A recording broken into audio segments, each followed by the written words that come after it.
Forest utilisation पे अभी तक अपने 3 स्लाइड हो चुकी हैं, जिसमें हमने पहले में डिस्कस किया था कि जो पेड़ हैं अपने उन्हें कैसे काटा जाए, यानी कि फिलिंग रूल है, और जो फिलिंग के मेथड्स हैं उन्हें डिस्कस कर चुके थे। इसके बाद अगला जो मुद्दा आया था अपना, वो था उनके ट्रांसपोर्टेशन का। तो ट्रांसपोर्टेशन के क्या जो मेथड थे, जिसमें लैंड वाला था, वाटर वाला था, वेट स्लाइड वगैरह, बूम, और अपना एरियल था, जिसमें डोनाल्ड ट्रंप वाला टर्म यूज किया था, डोनाल्ड कन्वेयर बेल्ट यूज की जाती है उसमें एक्चुअल में। ट्रांसपोर्टेशन के बाद फिर ट्रांसपोर्टेशन करके ये कहाँ पर लेके आए, वो लेके आए थे फॉरेस्ट डिपोट में, यानी कि डिपो जो है फॉरेस्ट का, जहाँ इन्हें इकट्ठा किया जा रहा है। अब डिपो में आने के बाद डिपो वाले इनके साथ क्या करेंगे, जो टिम्बर आया है, पहला तो काम है टिम्बर को उसकी साइज, शेप और जो डिफेक्ट है उसके हिसाब से ग्रेडिंग करना। तो ग्रेडिंग वाला मुद्दा था, उसे हम देख चुके थे, जिसमें आए थे वेरियस टाइप के डिफेक्ट। डिफेक्ट मतलब जिसमें क्रैकिंग थी, मतलब सीजनिंग डिफेक्ट थे, फंजाई के जो इफेक्ट थे, फंजाई मीन्स उसने फंजाई ने उसे रॉट कर दी है या वहाँ पर सैप स्टैंड कर दिया है। और आपको जो फॉरेस्ट मेंसुरेशन में पढ़ा था कल, जो कल पढ़ा था टर्म, कल मतलब क्या था, जो मीन्स डिफेक्टेड पार्ट है, तो जो कल वाला पार्ट है उसे भी यहीं पे रिमूव कर दिया जाता है ग्रेडिंग के टाइम पर। तो यहाँ पर एक तो इन्होंने कर दिया ग्रेडिंग। ग्रेडिंग के बाद इनका काम दूसरा होता है इस लकड़ी को सुखाना। क्यों सुखाना? क्योंकि लॉन्ग टर्म तक यहाँ पर रखे रहेंगे, जितना सुखा लेंगे, यानी कि ये बिल्कुल ऐसे ही कि जैसे या तो आप टिम्बर सीधा बेच दो, यानी कि खेत से उखाड़ के सीधे आलू को बेच दो, ये, या फिर आलू को अपने घर पे ही प्रोसेस करो और जो उसकी चिप्स हैं उन्हें बना दो उनकी घर पे ही, और इसके बाद कंपनी को डायरेक्ट चिप्स दो जो वो पैक करके मार्केट में लॉन्च कर दें। मीन्स आप अपने प्रोडक्ट को खुद ही प्रोसेस कर रहे हो, तो प्रोसेस करोगे तो आपको उसका प्राइस अच्छा मिलेगा। तो सेम थिंग यहाँ पर फॉरेस्ट डिपार्टमेंट करता है कि जो टिम्बर है, जैसे ही टिम्बर आया उसे यहाँ पर डायरेक्ट ना बेच करके उसको यहाँ प्रोसेस करेगा।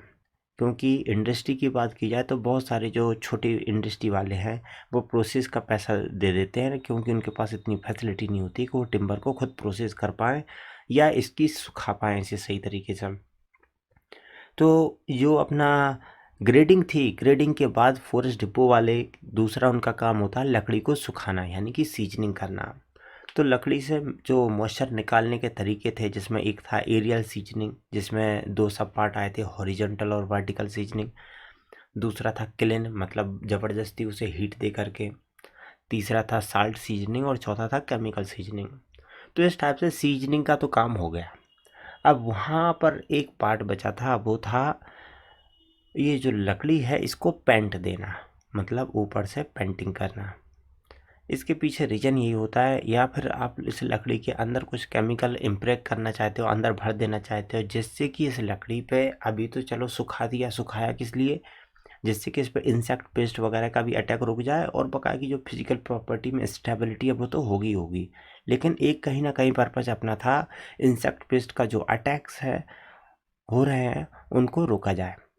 अब कई बार इंसेक्ट पेस्ट के जो अटैक्स हैं उन्हें उस टाइम पे तो अपन रोक लेते हैं, लेकिन टाइम के साथ साथ वो कर ही देते हैं। तो हम ये चाहेंगे कि इस टाइप के केमिकल उस वुड के अंदर फिल कर दिए जाएं, जिससे जब भी वो साल 2 साल 10-20 साल बाद जब भी अटैक करेंगे, वो केमिकल का उनके कांटेक्ट में आए और उनकी डेथ हो जाए।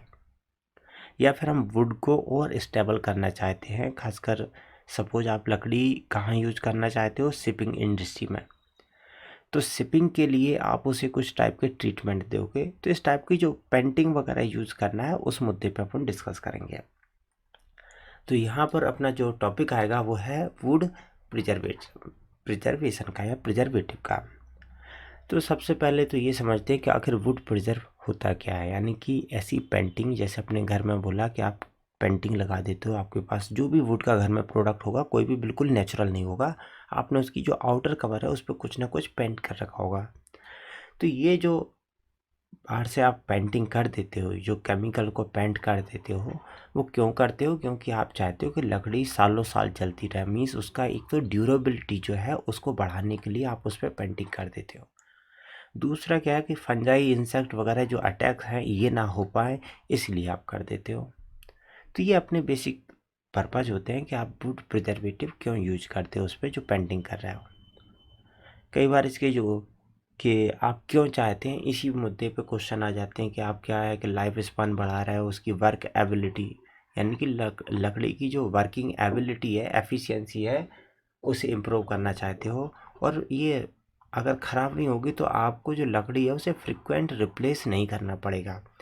इसका सबसे अच्छा एग्जांपल है कि जब पुराने ज़माने में अपने जो टेलीफोन लाइन में लकड़ी के पिलर यूज किए जाते थे, अब अगर हर पिलर को हर 2 साल बाद चेंज करना पड़े तो कितने पिलर होंगे। अगर जो टेलीफोन की कंपनी है प्राइवेट, उसके पास अगर 10 लाख पोल हैं तो उसे तो हर साल 5 लाख पोल को रिप्लेस करना पड़ेगा। फिर इतना वो टिम्बर कहाँ से लेके आएगा।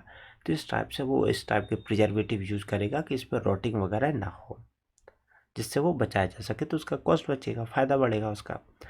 तो यहाँ पर अपने मैन यूज हो गया। अब मैन यूज पे सिंपल सिंपल से क्वेश्चन आ जाते हैं कि जैसे ऑब्जेक्टिव ऑफ वुड जो प्रिजर्वेशन है उसके हमारे क्या है। तो हम ऑब्वियसली लाइफ स्पान बढ़ाना चाहते हैं वुड की, डिक्रीज कॉस्ट ऑफ प्रोडक्शन।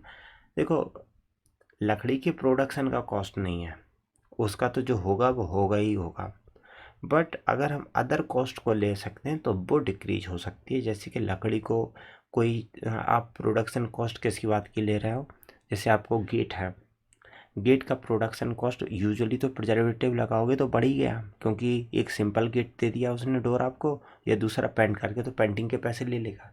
तो इस हिसाब से तो आपका प्रिजर्वेशन जो कॉस्ट है उसका बढ़ गया।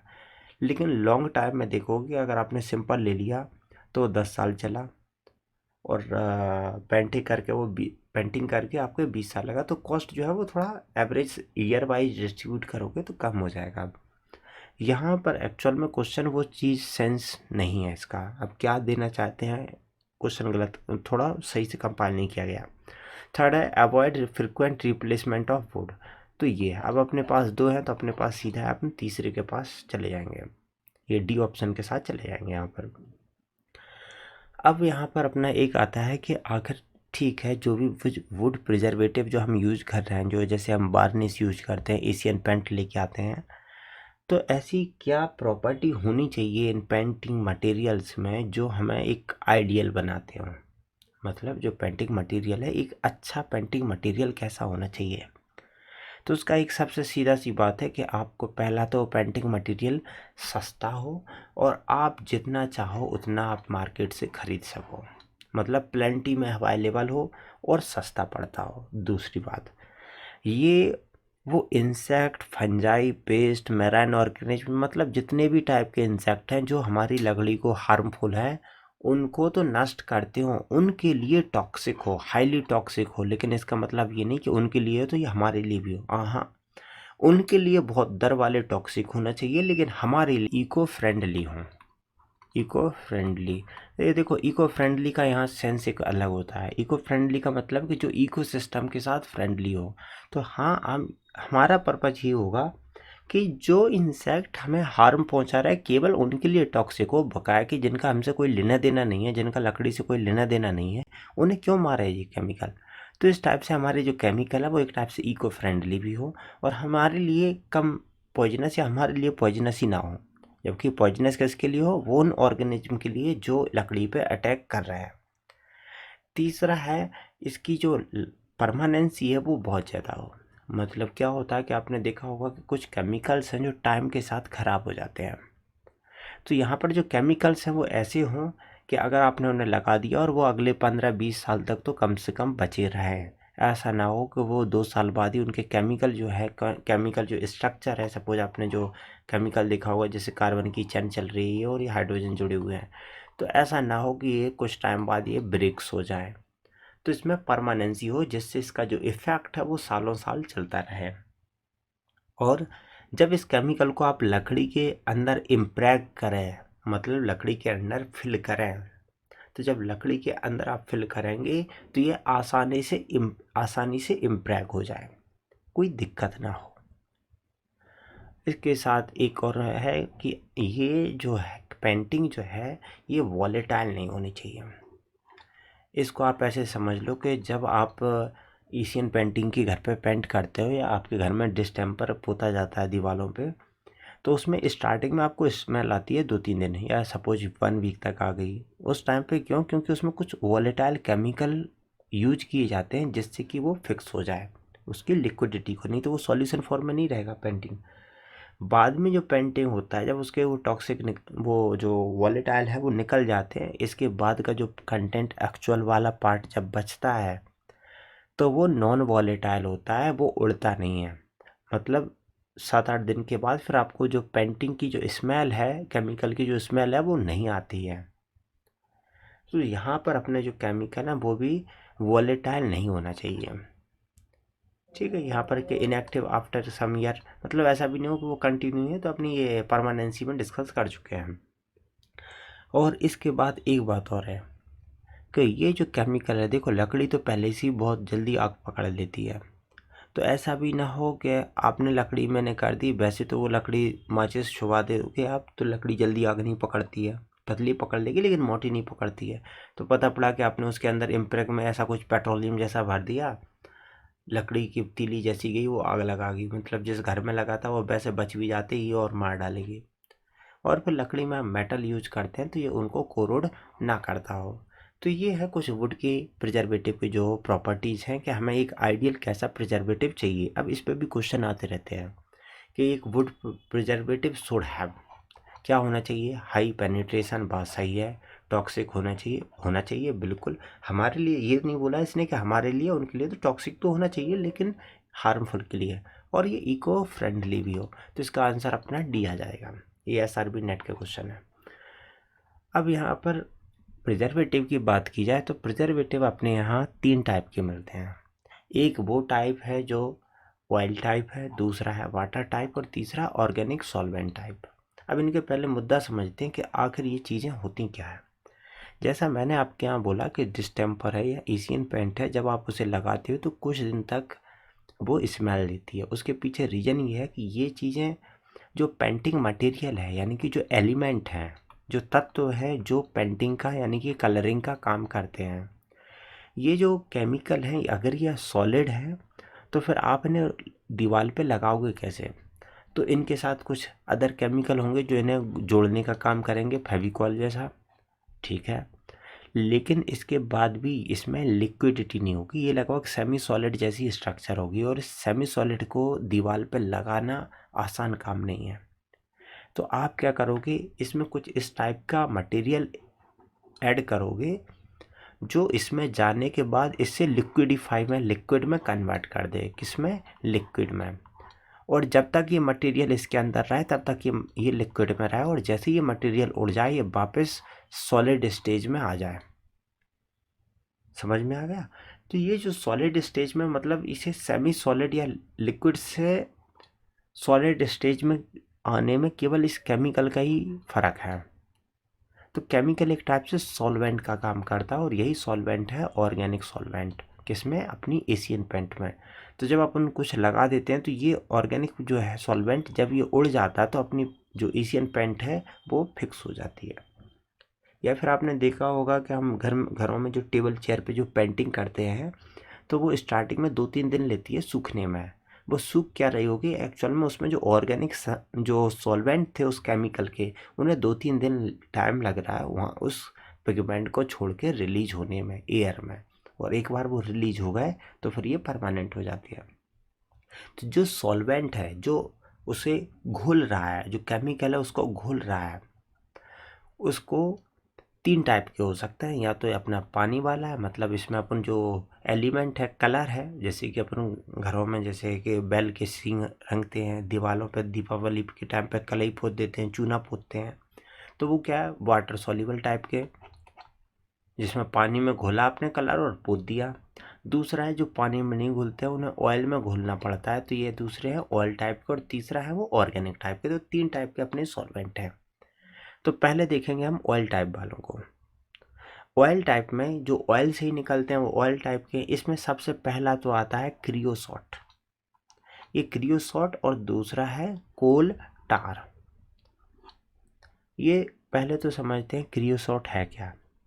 जब ये अपनी जो रिफाइनरी आती है, मतलब जो ऑयल रिफाइनरी है, तो उनमें जो डिस्टिलेशन होता है अपने जो पेट्रोलियम का प्रोडक्ट का, जो हम बाहर से यूज करते हैं, जो क्रूड ऑयल करते हैं उसका जब रिफाइनरी में किया जाता है तो लास्ट के वो पार्ट जो कार्बन की 40-45 लंबी लंबी चेनों की होते हैं, 40 कार्बन 45 कार्बन की जो बड़ी बड़ी चेनें होती हैं, तो जो लास्ट का पार्ट बचता है उसे बोलते हैं क्रियोसॉट, या उसी को बोल देते हैं कोल टार। इनमें दोनों में थोड़ा बहुत कार्बन चेन वाला फ़र्क है, ज़्यादा फ़र्क नहीं है इनमें। तो कोल टार या क्रियोसॉट, बस इतना फ़र्क है। क्रियोसॉट थोड़ा सेमी सॉलिड ज़्यादा होता है, ये थोड़ा लिक्विडिफाई होता है कोल टार। अब आपने कोल टार को देखा होगा कि जब इसे पेंट मतलब जब रोड बनाने का काम किया जाता है तो कोल टार को पहले गर्म करके पिघलाते हैं, क्योंकि वो वैसे रख दिया जाए तो वो सॉलिड स्टेज में चला जाता है नॉर्मल टेम्परेचर पे। तो अगर कोल टार को अपने घर में कहीं आपको वार्निश के रूप में यूज करना है तो आप कैसे करोगे? तो उसके पीछे एक ही आपके पास सॉल्यूशन है कि ये कोल टार जो है ये है क्या। यहाँ पर जैसे आपके पास दूध होता है और दूध को जब आप बॉयल करते हो तो लास्ट में आपके पास मावा आ जाता है। मावा मतलब ये रहा, जिसमें आपने पेट्रोलियम पदार्थ जो थे उन्हें उड़ा दिए। तो अगर आपने इसमें वापस पानी मिला दोगे मावा में, मतलब ये दूध गया, तो ये वापस इस स्टेज में आएगा? मीन्स एग्जैक्टली नहीं आएगा क्योंकि केमिकली चेंज हो चुके होंगे उसमें, लेकिन कहने का मतलब है कि यहाँ पर सॉलिड जो स्टेज है जब आप पानी और मिलाओगे तो सेमी सॉलिड में जाएगा, और अगर आप उसमें और मिलाओगे तो फिर वो लिक्विडिफाई स्टेज में आ जाएगा। वैसे ही है कि यहाँ पर, लेकिन यहाँ पर आप वही मिला रहे हो जो इससे बाहर गया था। इससे बाहर गया ऑयल। तो अगर इसी कोल टार को आपने कहीं पेंटिंग करनी है तो आप कोल टार लोगे और उसमें कुछ ऑयल मिलाओगे। ऑयल मिलाओगे तो थोड़ा वो लूज हो जाएगा। तो इस टाइप के जो पेंट हैं जिनमें पानी डाल दोगे उनमें कोई फ़र्क नहीं पड़ता, ऑयल डालने पे ही वो एडजस्ट होते हैं, वो है ऑयल टाइप के। तीसरा और होता है जिसे हम बोलते हैं वुड टार। एक टर्म और है वुड टार। ये क्या है? आपने कई बार जो सर्दियों के टाइम पे हम जब लकड़ी को जला देते हैं या फिर घरों में जो चूल्हे पे रोटी बनाते हैं तो उन्हें पता होगा कि ये जो अपनी लकड़ी है, अगर आप इस साइड में यहाँ पर आग लगा दो तो क्या होगा कि इसमें भी कुछ केमिकल्स होंगे जो धीरे धीरे करके इसके हिस्से पे यहाँ पर बुदबुदा रहे होंगे और ये यहाँ से रिलीज होने लगते हैं। तो यहाँ पर जो टार निकलता है उसे बोलते हैं वुड टार। वो भी एक टाइप से लकड़ी का ऑयल ही है, क्योंकि यहाँ पर ये जो कोल और क्रियोसॉट बना है ये भी तो प्लांट से ही बना है। तो वो वही वाला है बट वो प्रोसेस वाला मटेरियल है। कौन सा? क्रियोसॉट और कोल टार। जबकि ये वुड टार एक टाइप से रॉ है जिसे अभी प्रोसेस होने में, नेचुरल प्रोसेसिंग में लगभग अगले 1000 मतलब 15-20 हज़ार साल लग जाएंगे। 1000 साल लग जाएंगे, 15-20 हज़ार साल। तो ये क्या है? वुड टार तो वो भी वैसे ही काम करेगा, तो वो भी ऑयल टाइप का है। अब यहाँ पर आपको जो क्वेश्चन आते हैं यहाँ पर एग्जाम में वो सीधे सीधे आते हैं कि ये है क्या। आप पे बहुत ज़्यादा डिटेल नहीं पूछा जाता है, आपको ये याद रखना है कि कौन सा जो सॉल्वेंट है वो ऑयल टाइप का है।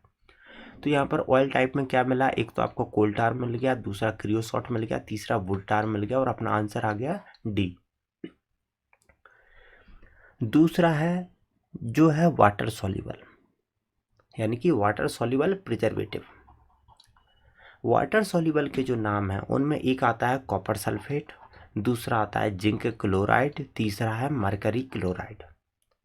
अब वाटर देखो, ऑयल ऑयल जो टाइप थे इनके साथ एक बेनिफिट ये था कि अगर आपने इन्हें कहीं यूज किया है, मतलब जो लकड़ी पे यूज किया है, और ये अगर आपके बाहर हैं, गेट के बाहर है, मतलब ओपन में है, तो इनमें क्या होगा कि अगर रेनफॉल होती है, बारिश का पानी गिरता है, तो वो इन पर टिकेगा नहीं, क्योंकि ऑयल पानी को एक हाइड्रोफोबिक होता है, तो पानी टिकेगा नहीं। जबकि ये है वाटर सॉल्युबल। इन्हें कैसे करते हैं? एक बाल्टी लेते हैं, बाल्टी में पानी भरा और उस पानी में इनको जैसे जिंक सल्फेट है उसे डाल दिया और पानी के साथ मिला करके सॉल्यूशन बना लिया, और उस सॉल्यूशन को हम इसमें जो अपनी लकड़ी है उसके अंदर फिल कर देते हैं, या फिर आपने उसके अंदर फिल किया, बाहर से पेंट कर दिया। तो इसमें क्या होगा, जैसे कि एक तो है कॉपर, इसे याद रखो, एक तो है कॉपर सल्फेट, दूसरा है जिंक क्लोराइड ZnCl2। ये कॉपर सल्फेट क्या है? CuSO4। ये CuSO4 का होल ट्वाइज होगा। नाम ये याद रखने की ज़रूरत नहीं है, इनके नाम से याद काम अपना हो जाता है। तीसरा है मरकरी क्लोराइड। अब आप ये देखो, इसमें मरकरी है, पॉइजनस है, जिंक और कॉपर है, ये भी पॉइजनस तो नहीं है, लेकिन कहीं ना कहीं अगर एक्सेस में चले जाएं आपको तो दिक्कत देंगे, लेकिन मरकरी तो 100% पॉइजनस है। अब ये है वाटर सॉल्युबल, तो इनके साथ दिक्कत ये होती है कि अगर ये आपके गेट दरवाजे ऐसी जगह यूज किए हैं जहाँ पानी पहुँच जाता है, तो ये पानी के साथ, पहले तो हमने पानी के साथ लगा दिए ना, लेकिन जैसे ही पानी के कांटेक्ट में आएंगे ये वहाँ से धुल करके नीचे निकलने लगेंगे। तो इसका रिजल्ट ये है कि ये पानी में वो लकड़ी जो है उसमें परमानेंट नहीं होते हैं। तो अगर आपकी लकड़ी बाहर ओपन में रखी रहती है जहाँ पर इन्हें यूज करना है, वहाँ पर तो ये काम के ही नहीं है। ये ऐसी जगह यूज किए जा सकते हैं जहाँ लकड़ी जो है उसमें पानी पहुँचने की संभावना नहीं है। सेकंड, आपके खाने पीने की चीज़ उनके पास ना हो, जैसे कि किचन में ये यूज नहीं किए जा सकते, क्योंकि जैसे मरकरी क्लोराइड यूज करती तो धीरे धीरे वो आपके किचन के प्रोडक्ट के साथ पॉसिबिलिटी है कि वो आपके शरीर के अंदर, बॉडी के अंदर इंटर कर जाए, तो वहाँ पर भी हम इन्हें यूज नहीं करते हैं। इसी में एक चौथा प्रोडक्ट है, ये है एस्को। देखो अभी तक हम क्या कर रहे थे कि एक एक पहलवान को ले रहे थे, या तो कॉपर सल्फेट लड़ेगा, या जिंक क्लोराइड लड़ेगा, या मरकरी क्लोराइड लड़ेगा। अब हम इंडियंस टाइप का, एक जुगाड़ू टाइप का है, तो वैसे ही एक मेथड है ये एस्को। ये क्या है, जुगाड़ू है। इन्होंने क्या किया, यहाँ पर कंपोनेंट देखो, ये है आर्सेनिक पेंटा ऑक्साइड।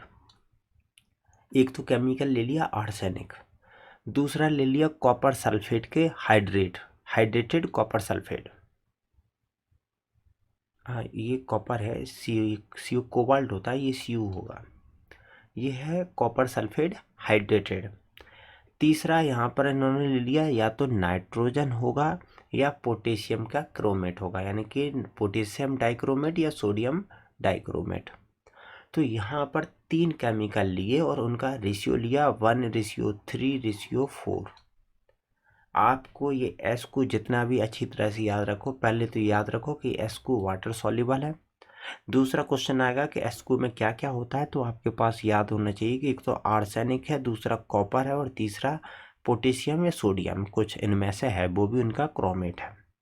तो 3 केमिकल का मिक्सअप है और रेशियो क्या है 1:4:3। ये तीनों ही चीज़ें हैं। फॉर्मूला ये है कि फॉर्मूला टाइम के साथ याद हो जाता है, तो फिर फॉर्मूला थर्ड स्टेज में, सेकंड स्टेज में आपको फॉर्मूला भी इसका रट्टा मार लेना है। अब इस पर थोड़ा क्वेश्चन देख लेते हैं कि जैसे यहाँ पर है water soluble would type preservative कौन से हैं, तो जैसे एस्कू वगैरह हो गया। कोल टार तो नहीं है, ये तो ख़त्म कर दो। यहाँ पर ये जिंक मरकरी, इसके जैसे 3-4 बताया आपके, इसके 4-5 और होते हैं। ये क्वेश्चन बनाया गया हुआ है, आया हुआ क्वेश्चन एक्चुअल में नहीं है ये। तो यहाँ पर जिंक मरकरी एसीटेट है। तो यहाँ पर क्या किया गया था कि जो जिंक क्लोराइड और मरकरी क्लोराइड है, इन दोनों को मिला करके इसमें थोड़ा एसिड का यूज किया गया था, तो एक नया प्रिजर्वेटिव बनाया गया था, तो वो उसका था आंसर। तो इसमें अपना आंसर जो जाएगा वो सी था। अब यहाँ पर जो क्वेश्चन आया है, जैसे कि ICAR JRF में 70 में आया था कि एस्कू क्या है, तो सीधा सा एस्कू है वो अपना वाटर सॉल्युबल है। ज़्यादातर अपने क्वेश्चन इतने से समझ में आ जाते हैं कि वाटर है, ऑयल है या ऑर्गेनिक है, ज़्यादातर इसी पे आ जाते हैं। और अगर आपसे कुछ डिटेल में पूछेगा तो आपसे एस्कू पूछेगा। थर्ड आता अपना ऑर्गेनिक सॉल्वेंट टाइप, मतलब ये वो है जो जिनमें सॉल्वेंट की तरह हम जो केमिकल यूज करते हैं वो ऑर्गेनिक मैटर करते हैं। मीन्स अगर इस पेंटिंग मटेरियल के ऊपर आप ऑयल डाल दो या वाटर डाल दो, इससे कोई फ़र्क नहीं पड़ता। इसको अगर आपको हटाना है तो वहाँ पर ऑर्गेनिक सॉल्वेंट ही मटेरियल डालना पड़ता है। आपने देखा होगा कि जैसे अपनी जो पेंटिंग है, अगर उसके दाग अपने कपड़ों पर लग गए तो अपन उसे तेल से लगा के या साबुन लगा के नहीं हटा पाते हैं। उसको हटाने के लिए ऑर्गेनिक कंटेंट ही आता है जो उसको डिजॉल्व कर पाएगा। तो ये है ऑर्गेनिक सॉल्वेंट। इसमें क्या आता है, कुछ जैसे इसमें ये हार्डी प्रूफ और क्यूप्रीनॉल, बस यहाँ पर याद जो रखना है वो क्यूप्रीनॉल याद रखना है कि जो क्यूप्रीनॉल है वो ऑर्गेनिक सॉल्वेंट टाइप का है। इसमें पर्पज़ वही है कि अपने प्रिजर्वेटिव वही रहेंगे, बस उनका जो बीच का मटेरियल होगा जो उसको सॉल्वेंट का काम करेगा, जो पेंटिंग में बीच में रोल प्ले करता है, वो ऑर्गेनिक सॉल्वेंट होंगे। अब आपको 3 टाइप के मटेरियल तो सॉल्व हो गए कि ये 3 टाइप के प्रिजर्वेटिव हैं, यानी कि 3 टाइप के जो मटेरियल है, ये एक है वाटर है, दूसरा ऑयल है और तीसरा ऑर्गेनिक है, जिन्हें हम अपनी वुड पे लगाएंगे। अब दूसरा अपना जो इसका पार्ट है इस टॉपिक का, वो है कि आखिर आप लगाओगे कैसे, यानी कि लकड़ी के ऊपर जो पेंटिंग मटेरियल है, केमिकल है, उसे लगाने का क्या तरीका हो सकता है। तो पहला तो तरीका है अपना सुपरफिशियल। इसमें क्या करते हैं कि जो भी आपके पास पेंटिंग मटेरियल है, ब्रश उठाते हैं और उसके बाहर से पेंट कर देते हैं। लेकिन सुपरफिशियल के साथ इशू ये है कि अगर समय के साथ कहीं बीच में दरारें पड़ गई तो पेंटिंग मटेरियल ऊपर रह जाता है, इंसेक्ट पेस्ट या जो वाटर है वो अंदर इंटर कर जाता है, और फिर एक बार इंटर कर गया एक जगह से, फिर वो अंदर ही अंदर पूरी को ख़राब कर देता है। तो सुपरफिशियल के साथ थोड़े इशू है, लेकिन ये बहुत आसान काम है और हर आदमी यही करता है। दूसरा है सोकिंग और डिफ्यूजन प्रोसेस। इसमें क्या करेंगे, एक बड़ा सा पॉन्ड ले लेते हैं और जो भी अपना सपोज ये लकड़ी का काम है जिसके अंदर अपन को प्रिजर्वेटिव अंदर करना है, तो क्या करेंगे, पानी लिया, ये ऑर्गेनिक है जैसा भी है अपना उस टाइप का कंटेंट लिया, लेकिन ये कन्फर्म है ये या तो ऑयल होगा या वाटर होगा, ऑर्गेनिक नहीं होगा क्योंकि ऑर्गेनिक तो उड़ जाएगा। और इसमें अपना जो फूड वगैरह था उसे लिया और इसमें डुबा दिया, और अगले 5-6 दिन तक इसी में डूबी रहने देंगे। तो क्या होगा कि धीरे धीरे जो केमिकल है वो उसके अंदर इंटर कर जाएगा। अब होता क्या है कि कई बार एक बार में इंटर सही से नहीं कर पाएगा, उसके जो सुपरफिशियल एरिया है उनमें तो कर जाएगा लेकिन डीप नहीं जा पाएगा। तो ये क्या करेंगे, सपोज ये वाटर अगर वाला ले लेते हैं तो यहाँ से 4-5 दिन बाद इसे वापस निकालेंगे और निकाल के थोड़े सुखा देंगे। जब सुखाएंगे तो पानी फिर उड़ जाएगा इसका, इसके बाद फिर इसे फिर डाल देंगे दोबारा से। तो इस टाइप से 2-3 बार निकाल करके जो प्रिजर्वेटिव है वो उसके अंदर घुस जाता है, इंटर कर जाता है। तीसरा तरीका है हॉट एंड कोल्ड प्रोसेस। इसे मैंने पहले भी बोला कि जैसे अपने कपड़े जो रंगते हैं तो वो क्या करते हैं कि पानी को गर्म कर देते हैं, इसके बाद उसमें कपड़े डुबोते हैं, क्योंकि उससे क्या होता है कि वाटर की जो टेंशन है, वाटर टेंशन, अपने सरफेस टेंशन पड़ा होगा वो काफ़ी कम हो जाता है। बिल्कुल सेम ठीक है। खासकर जो वाटर प्रिजर्वेटिव है जिन्हें वाटर के थ्रू यूज करते हैं या फिर ऑयल वाले भी हैं, तो जब हम उसे बॉयल कर देते हैं तो उसका जो सरफेस टेंशन है, कोई भी केमिकल हो उसका जो सरफेस टेंशन है गर्म करने पे वो कम हो जाता है, और कम होने का मतलब है अब उसके अंदर जो केमिकल है वो बहुत ही आसानी से इंटर कर जाता है। दूसरा क्या रिजल्ट होता है कि जब हम किसी को गर्म करते हैं तो उसके अंदर का जो वाटर है वो फैलेगा, और फैलेगा तो उसका साइज बढ़ेगा, और बढ़ेगा तो क्या, लकड़ी का तो साइज वही है। तो जो जब हम किसी लकड़ी को गर्म करेंगे तो उसके अंदर का पानी फैल करके लकड़ी के बाहर आ जाएगा, मतलब सभी नहीं आएगा, 10 लीटर अंदर होगा तो सपोज 4 लीटर बाहर आ गया। अब इसके बाद जब हम ठंडा करेंगे तो बाहर का फिर अंदर जाएगा। अब बाहर वो एक बार निकल आया, बाहर तो हमने एक गर्म टब में डुबा रखा था उसे, यानी कि दूसरे टब में यहाँ पर गर्म किया, दूसरे टब में ठंडा किया, उसमें भी यही केमिकल है। तो इस टाइप से ठंडा करेंगे तो जब बाहर का पानी अंदर जाएगा तो उसमें ये केमिकल लेके जाएगा। तो इस टाइप से गर्म करके ठंडा करके हम उसमें 2-3 बार करेंगे और ये केमिकल उसके अंदर तक कर देंगे। तो एक तो सुपरफिशियल हो गया और ये दोनों तरीके हो गए अंदर डालने के। इसके बाद 2 प्रोसेस और हैं जो आजकल बहुत इम्पोर्टेंट है, क्योंकि ये जो अपने 3 प्रोसेस पढ़े इसमें पहला तो कॉमन है और दूसरे जो 2 हैं इन्हें ज़्यादा इंडस्ट्रियल पर इम्पोर्टेंस नहीं है। छोटी बहुत इंडस्ट्री यूज कर लेती, लेकिन बड़ी इंडस्ट्री इतना टाइम वेस्टेज नहीं कर पाती हैं कि उन्हें निकालो सुखाओ फिर निकालो फिर सुखाओ। तो इंडस्ट्री क्या करेंगे, ये प्रेसलर जो प्रोसेस है वही यूज करती है। इसमें क्या करेंगे, ये पूरा का पूरा लकड़ी जो है उसे डालेंगे, सीजनिंग में भी इसी टाइप से यूज कर लेते हैं, यहाँ पर भी वही करते हैं कि यहाँ पर पूरा एकदम डाला और यहाँ पर क्रिएट कर दिया वैक्यूम इसके अंदर। जब वैक्यूम क्रिएट हो जाएगा तो इसके लकड़ी के अंदर का जो वाटर है वो पूरा निकल के बाहर आ गया। जैसे ही वो बाहर आ गया, ये दूसरी टोटी से पाइपलाइन से इसके अंदर वो जो केमिकल था उसके साथ पंप कर दिया जाएगा इसमें केमिकल। तो क्योंकि अब एकदम तुमने प्रेशर जो था बाहर, सपोज यहाँ पर चैम्बर में पहली कंडीशन में क्या है, चैम्बर में एटमॉस्फेयर का सपोज 15 प्रेशर है तो 15 एटीएम बाहर भी है, 50 एटीएम अंदर भी है, ये लकड़ी है। अब एकदम आपने क्या किया, यहाँ कर दिया 0, तो लकड़ी के अंदर जो 15 एटीएम था वो तो एकदम बाहर गया, तो वाटर पूरा बाहर निकल जाएगा, इसका मतलब मेजोरिटी हद तक लगभग 70-80% तक बाहर आ जाएगा। अब इसके बाद यहाँ पर जो एटीएम प्रेशर है वो आप कर दोगे लगभग 200। अब 200 के प्रेशर में जो वाटर यहाँ जाना था यहाँ पर 0 हो गया था वो तो जाएगा ही जाएगा, ऊपर ज़्यादा प्रेशर से और भी जाएगा। तो इस टाइप से क्या होगा कि यहाँ पर आपने फोर्सफुली उसके अंदर केमिकल को भी भरा, फिर धीरे धीरे आप उसका जो प्रेशर है धीरे धीरे करके रिलीज करते हो, क्योंकि एकदम कर दिए तो पानी तेज़ी से निकलेगा और लकड़ी चटक सकती है। तो फिर धीरे धीरे आप फिर से इसका निकालोगे। 1-2 बार करते हैं, 4-5 घंटे का काम होता है, तो इसमें 2-3 बार ये करके मतलब प्रेशर जीरो करके फिर केमिकल पंप करेंगे, फिर करेंगे, निकालेंगे, फिर करेंगे। तो इस टाइप से अंदर काफ़ी हद तक केमिकल अंदर फिल हो चुके होते हैं। फिर बाद में हम इसका जीरो कर देते हैं तो इसकी जो मॉइस्चर है वो निकल आती है। इससे एक टाइप से सीजनिंग भी हो गई और हमारे केमिकल भी अंदर हो गए। एक जो बहुत ही इम्पोर्टेंट प्रोसेस है, ये अक्सर पॉसिबिलिटी है कि आपके एग्ज़ाम में आ जाए, इसे बोलते हैं बाउचरी प्रोसेस। ये एक टाइप से जुगाड़ू प्रोसेस है।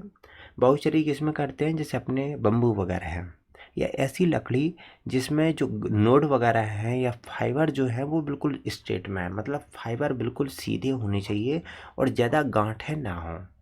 क्योंकि अगर कोई प्लांट जो है, प्लांट में अगर यहाँ पर नोड है यानी कि ब्रांचेज हैं, तो ब्रांचेज को अगर आप काट दोगे तो यहाँ पर जो इसका अंदर वाला टिश्यू था वो कहीं ना कहीं पाइपलाइन जो है, ऐसे समझ लीजिए तो पाइपलाइन है।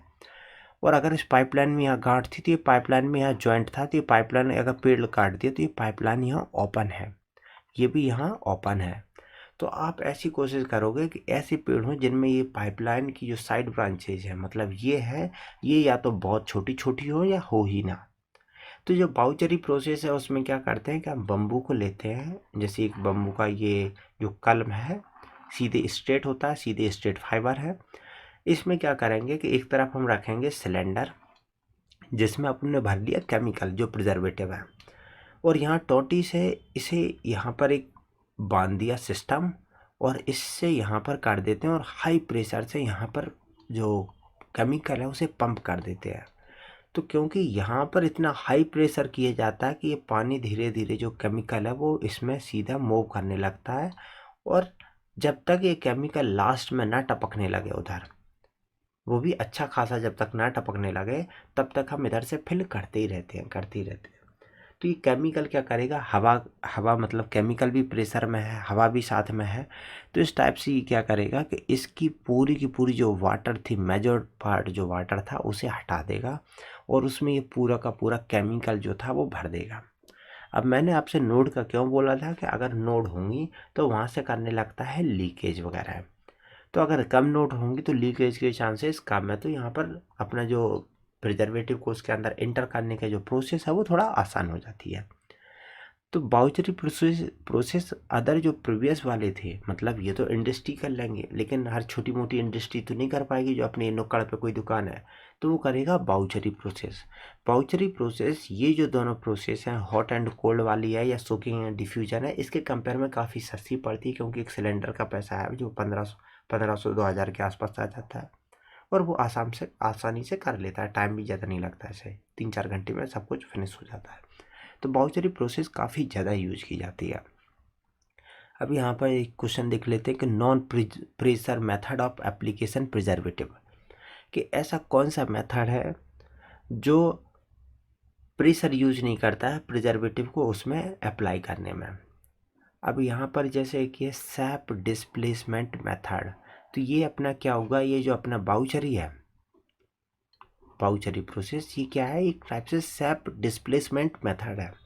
जो सेल का जो सैप है, मतलब जो लिक्विड है, तो जब आप यहाँ पर केमिकल एक साइड से फिल करते हो तो इसका जो वाटर है उसको आप पहले रिमूव कर देते हो और इधर से जो वाटर आ रहा होता है वो उसकी जगह ले लेता है। तो यहाँ पर सैप डिस्प्लेसमेंट किया जा रहा है। बस बाउचरी और सैप में इतना ही फ़र्क होता है, उसके अदर भी मेथड है। बाउचरी तो एक कॉमन मेथड है, लेकिन ये जो सैप डिस्प्लेसमेंट मेथड है इसका एक टाइप है बाउचरी, इसके बहुत सारे अदर टाइप भी हैं।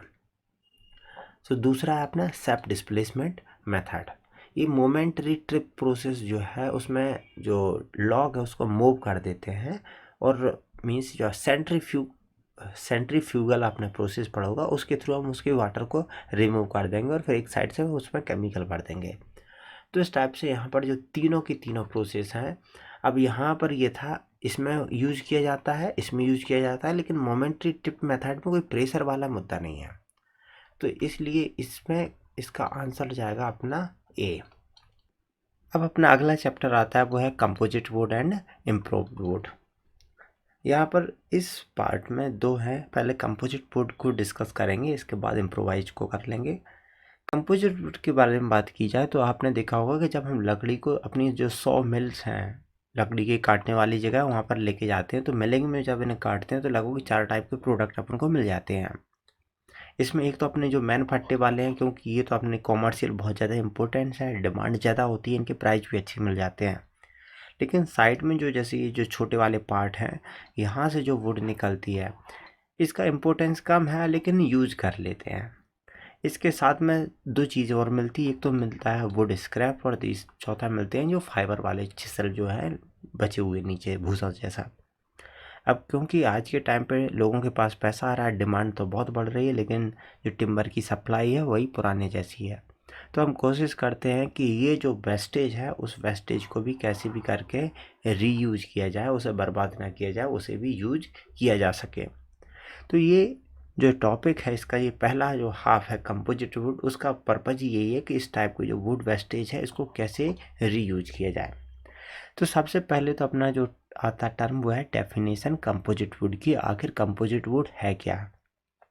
तो इसका मतलब है कि आप एक नई लकड़ी जो है वो प्रोड्यूस कर रहे हो, किससे? छोटे छोटे पीसों को जोड़ करके। अब जोड़ आप कैसे सकते हो? चाहे वो मेटल के मतलब कीलों के थ्रू यूज कर सकते हो, या प्लास्टिक के थ्रू यूज कर सकते हो, या गम ग्लू वगैरह यूज करके उन्हें जोड़ दोगे। तो छोटे छोटे जो पीस हैं उनको जोड़ करके एक वुड बना रहा है, वो है अपनी कंपोजिट वुड। अब कंपोजिट के वुड की अगर टाइप की बात की जाए तो इनमें सबसे पहला जो टाइप है जिससे अक्सर आपका सामना होता है वो है अपनी प्लाईवुड, जिसके अपने अक्सर दरवाजे होते हैं। आपने प्लाईवुड में देखा होगा, प्लाईवुड में जनरली होता क्या है कि आपकी एक तो इस साइड का जो आपकी चिकनी आउटर सरफेस है और दूसरी इधर की चिकनी आउटर सरफेस है, इसे बोलते हैं फेस। जो आउटर सरफेस जो है उसे फेस बोला जाता है। वो पतली एक प्लाई होती है, स्लाइस होती है उसे, तो आउटर जो है उसे फेस बोल दिया। और जो अंदर का पार्ट है इसे बोला जाता है कोर। ओके। अब ये जो कोर है ये बनेगा कैसे? तो ये लकड़ी को काट के विनीर बनाया जाता है। इस टर्म को याद रखो, इन्हें बोलते हैं विनीर। ये पतली पतली सी स्लाइस है। अगर इसी साइज का अगर हम सपोज अपनी टिम्बर ले लें तो टिम्बर बहुत भारी हो जाता है। लेकिन अगर हम क्या करें कि हम यहाँ पर ले लेते हैं एक विनीर, जैसे कि एक लेयर ले ली हमने यहाँ पर, इस लेयर के बाद यहाँ पर दूसरी लेयर यहाँ ले ली और तीसरी लेयर यहाँ ले ली। इस लेयर के बीच में हमने भर दिया क्या? जो पाउडर था, किसका? जो टिम्बर को काटते समय जो भूसा निकला था, उस भूसे को गम के साथ ऐड करके यहाँ पर भर दो। तो क्योंकि यहाँ एयर स्पेस आ जाएगा तो भूसा जो है वो काफ़ी हल्का होता है, तो इसकी मोटाई भी मिल गई और यहाँ भूसा भी आ गया। तीसरा ऐसा ही भूसा हम यहाँ भर देंगे। तो इस टाइप से यहाँ देख रहे होगे कि यहाँ पर एक ये विनीर है, उसके बाद यहाँ भूसा भरा है, फिर विनीर है, फिर भूसा सा है, फिर विनीर है, फिर भूसा सा है। तो इस टाइप से हम उनके बीच में वो भूसा वाला जो पार्ट था उसे भर देते हैं, लेकिन भूसा बिल्कुल पाउडर कर देते हैं हम उसे, बिल्कुल आटे की तरह पाउडर करने के बाद ग्लू के साथ पेस्ट बना के वहाँ लगा देते हैं। इससे क्या होता है कि हमें जो मोटाई के गेट चाहिए होते हैं वो मोटाई भी मिल जाती है। सेकंड थिंग, ये जो गेट होते हैं वो वजन में हल्के होते हैं। थर्ड क्या है, क्योंकि बीच बीच में जो भूसा सा है तो ये साउंड प्रूफ का भी काम करते हैं। अक्सर हमारे घर में ये ऑफिसों में जो सेपरेटर की तरह यूज करते हैं प्लाईवुड, तो उसके पीछे एक रीज़न यही है कि प्लाईवुड काफ़ी हद तक साउंड प्रूफ का काम करने लगता है, क्योंकि साउंड जो बीच बीच में भूसा है, एयर स्पेस है, वो उसे ब्लॉक करने लगता है। अब आप पे क्वेश्चन क्या आएंगे? पहला तो क्वेश्चन ये आते हैं कि इसमें जो विनीर होंगे, जैसे एक है, दूसरा है, तीसरा है, चौथा है, पांचवा है, तो इसमें जो विनीर होंगे वो हमेशा ऑड नंबर में होंगे, पहला क्वेश्चन। दूसरा क्वेश्चन कि ये विनीर में ऑब्वियसली ये लकड़ी है तो इसमें लकड़ी में फाइबर होंगे, जब इससे बनाओगे तो विनीर में भी फाइबर होंगे। आप विनीर को ऐसे समझ लो कि आपका एक मोटा A4 साइज का पेपर है, तो इसमें फाइबर कैसे होंगे? ऐसे खड़े खड़े। तो जब आप विनीर बनाओगे तो ऑब्वियसली कभी पॉसिबल है कि कभी गलती से इस पर पानी गिर गया और अगर ये विनीर क्रैक हो गया, अगर सभी के आपने विनीर खड़े खड़े लगा दिए तो क्या होगा कि अगर एक क्रैक हो गया वो सभी के क्रैक होने के चांसेस बढ़ जाते हैं। तो आप क्या करोगे? पहला सपोज ए वाला जो था वो आपने इस टाइप का ले लिया जिसके जो फाइबर हैं वो खड़े हैं। इसके बाद आप लोगे दूसरा विनीर और जो इस टाइप से लगा दोगे जिसके फाइबर जो हैं वो इस डायरेक्शन में है। ये हो गया आपका दूसरा वाला विनीर। फिर आप आएगा आपका तीसरा वाला विनीर, वो फिर लगाओगे जिसके फिर खड़े में होंगे। तो इस टाइप से आप एक के ऊपर एक विनीर लगाओगे जो जिनके जो फाइबर के जो डायरेक्शन है यानी कि जो ग्रेन की डायरेक्शन है वो एक दूसरे से 90 डिग्री पे होगी, वो राइट एंगल यानी कि 90 डिग्री पे होंगे। तो दूसरा क्वेश्चन आपसे इस राइट एंगल वाला पूछा जाएगा। तीसरा पूछा जाता है कि इसका ये है फेस और अंदर की वाली होती है कोर, और ये तो बता दिया कि हमेशा ऑड नंबर के हैं। तो ये आपको समझ में आ गया कि प्लाईवुड होती क्या है। अब बात आती कि आखिर ये जो विनीर है वो बनता कैसे है। विनीर को कैसे बनाते हैं इसका वीडियो इस वीडियो के डिस्क्रिप्शन बॉक्स में दिया हुआ है। डिस्क्रिप्शन चेक करोगे एक लिंक मिल जाएगी, 4-5 मिनट का वीडियो है, उसमें इसको कैसे करते हैं। अगर मैं सिंपल वे में बता दूं तो जब हम पेड़ काटते हैं तो इसका ये जो लॉग है, लॉग ले लिया और लॉग को बिल्कुल सही तरीके से राउंड कर लेते हैं। अब इसके बाद इसे थोड़ा केमिकल ट्रीट दे देते हैं। और जैसे आप आलू की चिप्स काटते हो, आपने कभी देखा होगा कि कुछ जगह जैसे आलू ले लो, अगर इसे हम गोल गोल घुमा दें और यहाँ पर एक ब्लेड लगा दें तो इसकी एक पतली सी चिप्स स्लाइस आना शुरू हो जाएगी। तो वैसे यहाँ करते हैं कि एक ब्लेड लगा देते हैं और जब ये लॉग को राउंड घुमाते हैं तो यहाँ से इसकी एक स्लाइस कटना शुरू हो जाती है। बाद में स्लाइस को अपने साइज के हिसाब से अपन छोटी छोटी स्लाइस में काट लेते हैं और फिर उन्हें सुखा देते हैं, विनील को ड्राई कर देते हैं। तो इस टाइप से मतलब अपने जो A4 पेपर है, अगर उसको A4 पेपर को आप मतलब 7-8 पेपर एक साथ ले लो तो वो समझ लो उस मोटाई के हम एक पेपर इसकी वुड की स्लाइस काट लेते हैं, उसे बोलते हैं विनीर मैन्युफैक्चरिंग। बाद में उसे सुखा लिया जाता है।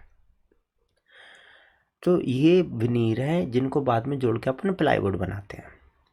अब यहाँ पर जैसे एक क्वेश्चन आया था कि most widely use method of veneering, veneer को मतलब विनीरिंग करने का यानी कि विनीर बनाने का जो मोस्ट कॉमन मेथड कौन सा है, तो वो है अपना स्लाइसिंग। उसको स्लाइसिंग करते हैं, स्लाइस टाइप पे काटते हैं। इसका वीडियो देख लेना, बेटर समझ में आ जाएगा आपको।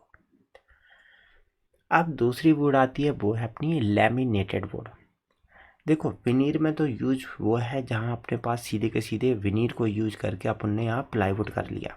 इनके ग्रॉस की कंडीशन ये अपनी प्लाईवुड, प्लाईवुड। अब दूसरा कंडीशन है जहाँ आपके पास प्लाईवुड जो है वो थोड़ा कम है, आपके पास थोड़ा फट्टा जैसा है और आप चाहते हो कि गेट आपका हैवी हो, वजनदार हो, कोई दिक्कत नहीं है, या ऐसी जगह यूज करने चाहते हो जहाँ सामने से थोड़ा बुलेट वगैरह जैसी चीज़ें आ सकती हैं, तो आपको प्लाईवुड ना चाहिए, प्लाईवुड की जगह आप वहाँ पर ठोस टिम्बर चाहते हो। तो उसमें भी हम वहीं से ऊपर से एक इधर से लगा देंगे फेस, इधर से फेस लगा देंगे और बीच में मेजॉरिटी वाला पार्ट जो है वो टिम्बर आएगा। अब क्योंकि यहाँ टिम्बर है तो यहाँ पर जो ग्रेन डायरेक्शन है वो अपने लिए कोई इशू है ही नहीं, तो यहाँ पर जो ग्रेन है वो पैरेलल ही रहेंगे। इसके भी ग्रेन बिल्कुल ऊपर की डायरेक्शन में है, इसके भी आपको यहाँ पैरेलल ही दिख रहा है।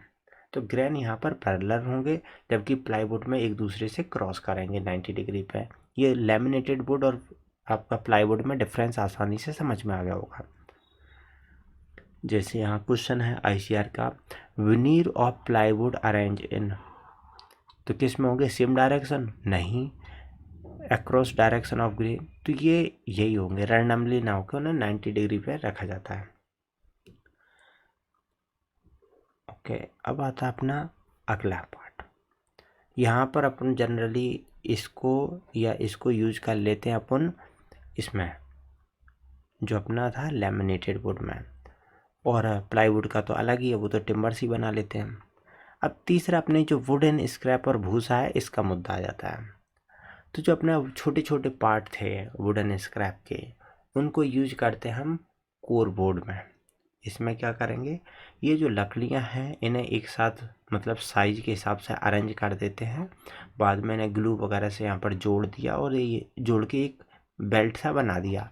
अब क्योंकि ये जो ग्लू है जैसे ही पानी आनी गिरेगा ये टिकेगा नहीं, तो फिर क्या कर सकते हैं, इसको ऊपर से फेस दे दिया, कुछ किसी चीज़ से कवर करके एक टेबल बना दी। तो अक्सर जो पुराने टाइम पे स्कूलों में जो टेबल चेयर मिलती थी वो अक्सर इन्हीं की, क्योंकि उनकी ज़्यादा सस्ती चाहिए होते थे, तो ये इनकी ज़्यादा कोई मार्केट डिमांड है नहीं, तो इनसे बना दिए जाते थे। ये तीसरा अपना रहा कोर बोर्ड।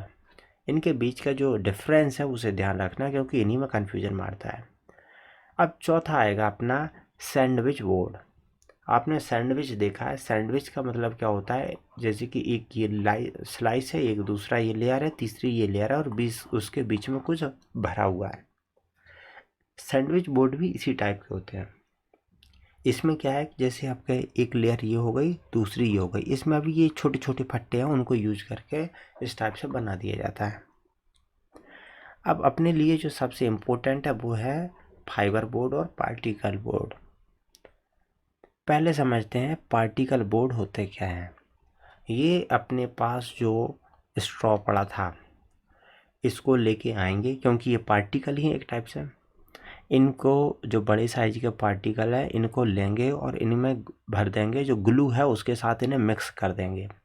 तो ग्लू के साथ एक टाइप का पेस्ट बनाएंगे, और पेस्ट बनाने के बाद हम इसे एक सांचे में डाल देंगे, तो इससे ये हो जाएगा सॉलिड, मतलब दबा करके इसकी ये सरफेस चिकनी हो गई, नीचे की हो गई, और ये पूरे पार्टिकल को एक दूसरे से ग्लू से जोड़ दिया। तो ये इससे जो बोर्ड बन जाता है वो है पार्टिकल बोर्ड। लेकिन पार्टिकल बोर्ड के साथ दिक्कत है, इसके फाइबर तुम कितना भी जोड़ लो जुड़े रहेंगे, मजबूत देंगे क्योंकि फाइबर है, लेकिन जैसे ही पानी गिर गया ये ग्लू भाग जाएगा और ये अपना काम कचरा कर देगा।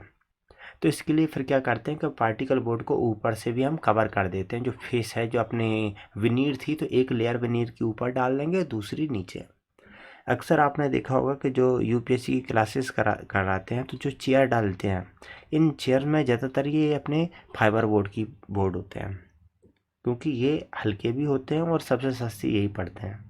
या फिर स्कूलों में भी देखा होगा कि उनकी जो टेबल है जब वो साइड से निकल जाती है, कहीं से जो विनीर है वो टूट जाता है, तो लोग जो बच्चे हैं वो नाखून से वो धीरे धीरे फाइबर निकालते रहते हैं, और उनकी टेबल धीरे धीरे अगले 8-10 साल में वो टेबल आधी रह जाती है, क्योंकि एक दो चार फाइबर डेली निकालना होता है उसके।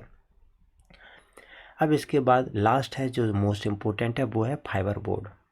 देखो कोई भी वुड हो, उसकी जो भी प्रोडक्ट होगा उस प्रोडक्ट को जो मजबूती देते हैं वो फाइबर ही देते हैं।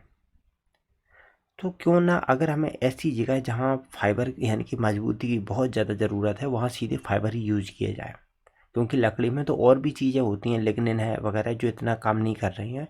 तो यहाँ पर हम क्या करते हैं, सबसे पहले जो भी अपने पास वुड है वहाँ से फाइबर निकाल लेंगे, इन फाइबर को फिर सिस्टमेटिक अरेंज करेंगे और पूरा का पूरा एक बोर्ड बनाएंगे, इसे बोलते हैं फाइबर बोर्ड। ये सबसे मजबूत होता है।